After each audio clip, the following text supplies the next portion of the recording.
for 11 years. My signature on a check was my only language of love, an endless apology for the accident that put my sister in a wheelchair. My parents called it my responsibility. I called it my life sentence. But tonight, they pushed a different document in front of me, a legal contract demanding I sign over my home and my future. In the cold gleam of my father's signet ring, I finally understood. This wasn't about atonement, it was about ownership. Before we dive into today's story, take a moment to share where you're watching from. We love seeing how our stories bring people together from every corner of the world. Your thoughts and comments are what make this community so special. And we're truly grateful to have you here. If you haven't already, don't forget to hit that subscribe button and turn on notifications so you never miss a new story filled with drama, resilience, and unexpected twists. Now, settle in, get comfortable, and maybe grab your favorite drink because this is a tale you won't want to miss. Let's get started. My name is Avery Reed, and for 11 years, my bank transfers were the only language of love my family seemed to understand. They were my endless apology, a silent, monthly penance for the rainy night that stole the use of my sister Chloe's legs and put her in a wheelchair for life. My parents, Richard and Eleanor, called it my responsibility. I privately called it my life sentence, a debt I could never fully repay. Every dollar cent felt like another stone laid on the wall between my past and my present, a wall I had meticulously designed to keep the guilt contained, ensuring the past could never fully bleed into the fragile peace I had constructed for myself. I had built a life for myself far from their suffocating orbit. In a minimalist apartment high above the city, there, clean lines, curated tranquility, and the scent of freshly brewed coffee were a balm against the cluttered, cloying atmosphere of my childhood home. My career as an architect was my refuge, a world of logic, order, and tangible results that I constructed for myself. Beam by beam, in my work, every problem had a solution. Every stress point could be calculated and reinforced. It was a world where I was in complete control, a stark contrast to the emotional quagmire I was born into. My colleagues saw me as composed, efficient, perhaps a little distant. They didn't know that my obsession with structural integrity was born from a life built on a fundamentally unstable foundation. But every weekend, I would methodically dismantle that carefully built world and drive the 2 hours back to that grand, oppressive Victorian house, a place where memories and dust motes hung heavy in the air. The drive itself was a transition through psychological states. I'd leave the city's soaring steel and glass, feeling my own spine straighten, my thoughts clear.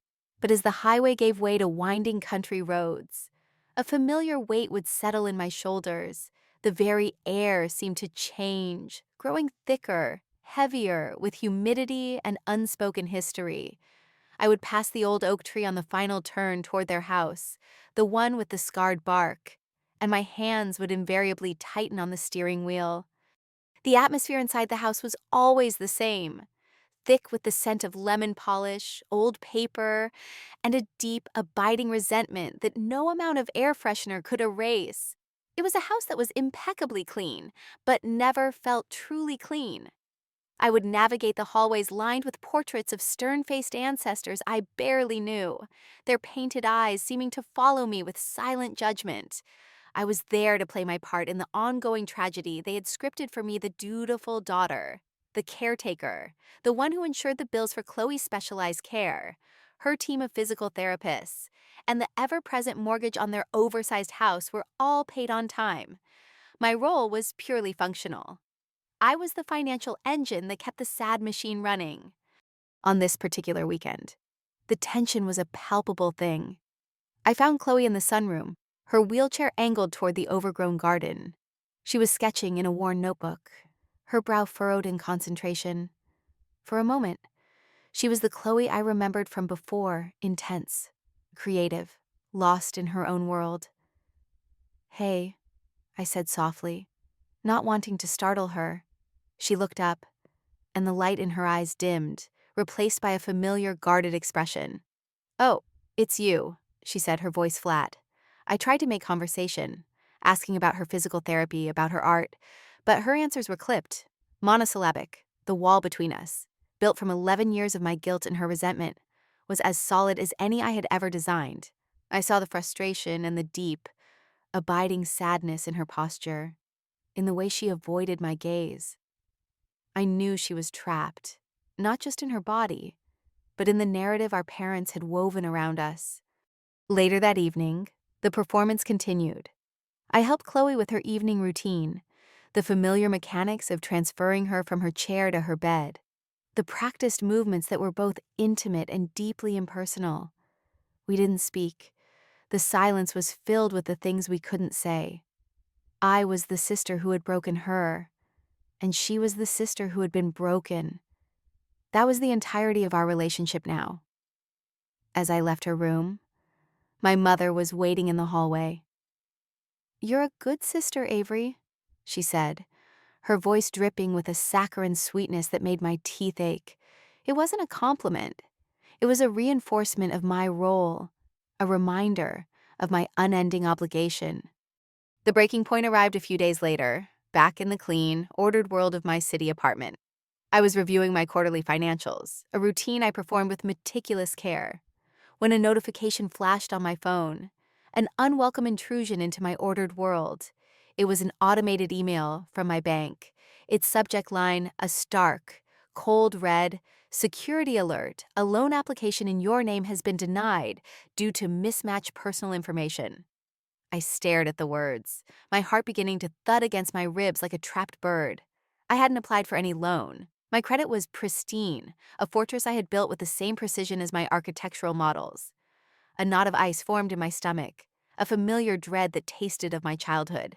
I knew instantly, with a certainty that chilled me to the bone, that the quiet storm my parents had been brewing for over a decade was about to break. The summons came the next day. It wasn't a warm invitation, but a clipped phone call from my father, his voice devoid of any paternal affection. Simply stating my presence was required for a family meeting. The phrase itself was a weapon in our family, reserved for pronouncements and condemnations, never for discussion. When I arrived, the house felt even more foreboding than usual, the silence heavier. They were waiting for me in his study, a room designed to intimidate with its dark mahogany, leather-bound books he never read, and the suffocating aroma of his expensive cigars. My father sat behind his massive desk, a king on his throne of financial anxiety, while my mother perched rigidly on a wingback chair, her hands clasped so tightly her knuckles were white. And Chloe was there, too, my beautiful broken sister, positioned to the side of the desk like a tragic living prop in their carefully staged drama. She wouldn't meet my eyes, her gaze fixed on a loose thread on the arm of her wheelchair. Her presence was their masterstroke, a constant, silent reminder of my guilt, meant to disarm me before the battle even began. There were no pleasantries, no "how was your drive?" no questions about my work. Richard simply pushed a thick stack of papers across the polished surface of the desk, the sound unnaturally low in the tense silence. "Your mother and I have encountered some unfortunate business complications," he began, his voice a low rumble that vibrated with manufactured gravity. "The company is on the verge of collapse, and with it," he added, looking pointedly at my mother, "the family's reputation." He gestured to the documents. It was a legal contract, dense with clauses and subclauses, but its core demand was brutally simple. They wanted me to sign over my apartment, my sanctuary, as collateral for a massive business loan. They also demanded I legally commit a significant portion of my future income to bail them out.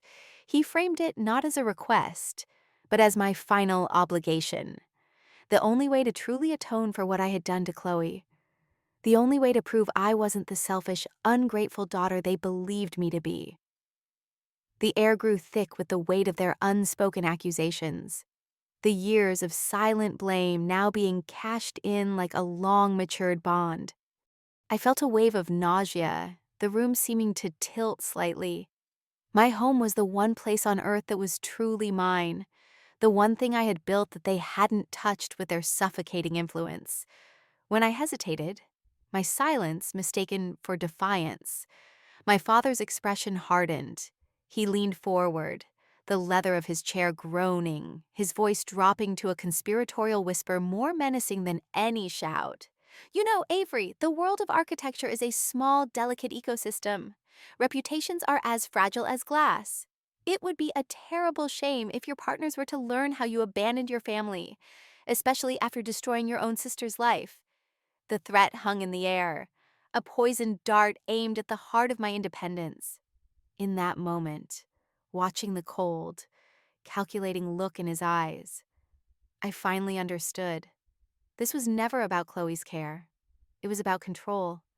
My guilt had been the leash, and they had just given it a final, brutal yank. A cold, clarifying rage washed over me, a sensation so foreign and powerful it silenced the familiar chorus of guilt that had been the soundtrack of my life. For the first time, the anger was not directed at myself. I stood up, the legs of my chair scraping against the hardwood floor. I didn't yell, I didn't cry. I simply looked at them, at the two people who were supposed to protect me, and saw them for what they were, architects of my misery. I left the study without a word. The first person I called as I sped away from that house of ghosts was Maya. We had been inseparable in college, and while I had pursued the rigid logic of structures, she had embraced the chaotic world of investigative law. She was brilliant, relentless, and possessed a bullshit detector that was second to none. I explained the situation, the words tumbling out in a torrent of pain and confusion.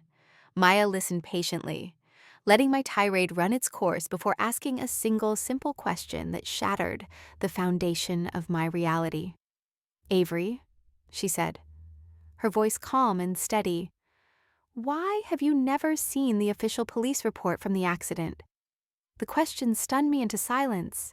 It was so obvious. Yet, in all these years, it had never occurred to me. My parents' narrative had been so absolute that I had never thought to question it. They said I was reckless, that it was my fault. I was 17, traumatized and drowning in guilt, and I clung to their story like a life raft. Maya's question was a key, unlocking a door in my mind I never knew existed. My journey began the next morning in the dusty, fluorescent-lit archives of the city's records department. The first attempt was a failure. A board clerk informed me that records that old required a formal request that could take weeks. All the while, my phone buzzed incessantly with calls from my parents, their messages shifting from cajoling to demanding. It was Maya who cut through the red tape, filing an expedited request under a statute for parties directly involved in an incident. While we waited, she had me dig into my finances. We discovered small, unsettling anomalies. I had previously dismissed a credit card I didn't remember applying for, a joint savings account showing a pattern of small, regular withdrawals. They had been helping themselves to my life, piece by piece. My next step, and the one that terrified me the most, was to find Leo. He had been Chloe's boyfriend back then and was in the passenger seat that night. He had walked away with only minor injuries, but in the aftermath, my parents painted him as an irresponsible delinquent, and he quietly vanished. I found him through an alumni network, now a master mechanic running his own garage 2 hours away. When I called him, there was a long silence. Finally, he agreed to meet in a quiet diner. He told me how my father had visited his family after the accident, making veiled threats about his influence in the town. The message was clear: stay silent. Then he told me about the car. He described helping my father with the old family sedan that week. He immediately noticed the brakes felt soft, spongy. He told my father they were dangerously worn and needed to be replaced. Richard had dismissed his concerns with a wave of his hand. "You kids are always so dramatic," my father had scoffed. As Leo spoke, the memory replayed in my mind the screech of tires, the useless brake pedal, the feeling of utter powerlessness. It wasn't my recklessness. It was mechanical failure, a failure my father had known about and willfully ignored. The police report arrived a week later. It was cold, clinical, and utterly devastating to my parents' narrative. The conclusion was unambiguous. Cause of crash determined to be catastrophic mechanical failure of the vehicle's braking system. Due to excessive wear and lack of maintenance, no evidence of driver error. I read the words over and over. The truth didn't set me free in a glorious rush. It hollowed me out, leaving the chilling realization that my life, and Chloe's, had been altered not by a teenage mistake, but by a calculated lie. The annual charity gala was my mother's crowning social achievement. It was the perfect stage. I arrived late, not in the gown they expected, but in a sharp business suit. I was not there as a daughter. I was there as an adversary. Maya was with me, and behind her was Leo. As expected, my mother took the stage and, with a practiced catch in her voice, called my name to announce my generous contribution. That was my cue. I walked to the stage, took the microphone, and simply nodded to a technician I had hired. The wall behind the stage flickered to life, displaying the first page of the police report. A collective gasp rippled through the ballroom. Before anyone could recover, I played an audio file. It was a recording of a call Maya had made to the mechanic who had serviced the car, his weary voice admitting that Richard Reed had paid him cash to keep his mouth shut. The room descended into chaos, but the final, most devastating blow came from Chloe. As our parents stood frozen on stage, she wheeled herself forward, took the microphone, and looked directly at them. "I remember now," she said, her voice trembling but clear. "That night, I told Dad the breaks felt funny. He told me I was just imagining things." The fallout was immediate and spectacular. Their social empire crumbled into dust. Legal investigations followed, exposing not only insurance fraud, but a pattern of financial misconduct. But my victory wasn't in their destruction. It was in our liberation. That night, I took Chloe away from that house, and we never went back. I moved her into a bright, accessible apartment near my own, a space I designed for her myself, filled with light. The first few months were difficult. We started therapy, both individually and together, slowly unraveling the knots of trauma and manipulation. We found that beneath the layers of pain, the bond we'd had as children was still there, bruised but not broken. One afternoon, I came home to find Chloe on her new balcony, sketching sleek, innovative designs for cars, a passion I thought had died 11 years ago. She looked up at me and smiled, a genuine, unburdened smile. "I spent so long being afraid of the thing that broke me," she said softly, "that I forgot I still knew how to build." In that moment, I realized the truth hadn't just set me free, it had given Chloe back her future. Our story didn't end with revenge. It began with a rebirth, using the settlement from a lawsuit against our parents' insurance company. We started the process of creating a foundation in our name.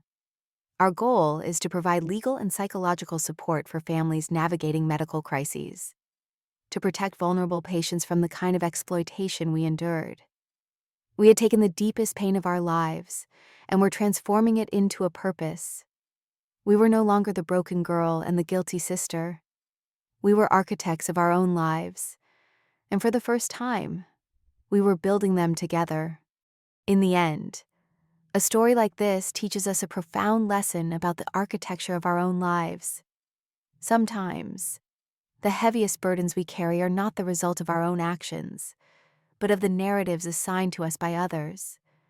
A family's silence can be a house of its own, with walls built from unspoken agreements and foundations laid in fear. We can live within those walls for years, believing they are meant to protect us, never realizing they are a prison. But what we learn is that truth has its own kind of power. It doesn't always arrive like a gentle dawn. Often, it comes like a storm, tearing down the old structures to make way for something new. The journey isn't just about exposing a lie, but about the quiet, courageous act of picking up the scattered pieces of your own story and deciding to build again, on your own terms, with a foundation of truth. Thank you so much for joining us on this powerful journey. Stories like these are a reminder of the incredible resilience of the human spirit, and your presence here makes our community a special place to share them. We would be honored to hear your thoughts and reflections in the comments below. If this story resonated with you, please show your support by liking this video and subscribing to our channel for more tales of truth, survival, and transformation. We're so grateful to have you with us.